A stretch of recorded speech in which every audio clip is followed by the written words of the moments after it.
இரட்டை கொலை வழக்கு தொடர்பாக 13 பேர் கைது செய்யப்பட்டிருக்கிறார்கள். கூடுதல் விவரங்களை செய்தியாளர் சாலமன் வழங்கிட கேட்கலாம். சாலமன், வணக்கம். 13 பேர் எந்த தகவலின் அடிப்படையில் கைது செய்யப்பட்டிருக்கிறார்கள்? அவர்கள் பற்றிய முழு விவரங்களை பதிவு பண்ணுங்க. காவல்துறையினரின் அடுத்த கட்ட நடவடிக்கை என்னவாக இருக்கும்? சென்னை கோட்டூர்புரத்துல நேற்று முன்தினம் 2 ரவுடிகள் ஆன அருண்குமார் மற்றும் சுரேஷ் ஆகியோர் வெட்டி படுகொலை செய்யப்பட்டனர்.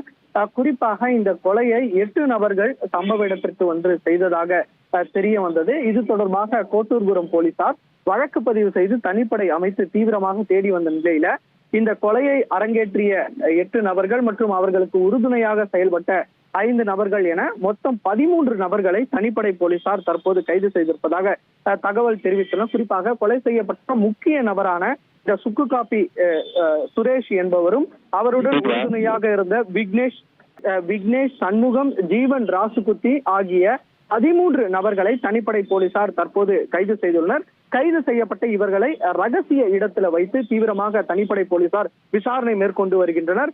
இந்த அருண்குமார் என்பவரோட காதலியை கொலை செய்த சுக்கு காப்பி சுரேஷை தொடர்ச்சியாக கொலை செய்வதற்காக திட்டமிட்டு இருந்த நிலையில சுக்கு காப்பி சுரேஷ் என்பவர் முந்திக்கொண்டு அருண்குமார் மற்றும் அவரது நண்பரான சுரேஷ் என்பவரை வெட்டி படுகொலை செய்திருப்பது தெரிய வந்திருக்கிறது.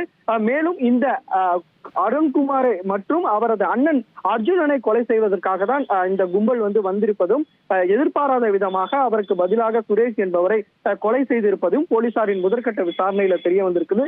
தொடர்ச்சியாக இந்த 13 நபர்களையும் தனிப்படை போலீசார் இந்த சென்னைக்கு அருகே இருக்கக்கூடிய ஒரு இடத்துல வைத்து தீவிரமாக விசாரணை மேற்கொண்டு அதன் பின்னதாக இந்த கொலைக்கான முழு காரணம் குறித்து போலீசார் விசாரணை மேற்கொண்டு அதன் பின்பாக இவர்கள் விசாரிக்கப்பட்டு நீதிமன்றத்தில் ஆஜர்படுத்தி சிறையில் அடைக்கப்படுவார்கள் எனவும் போலீசார் தரப்புல ஒரு தகவல் தெரிவிக்கப்பட்டுள்ளது.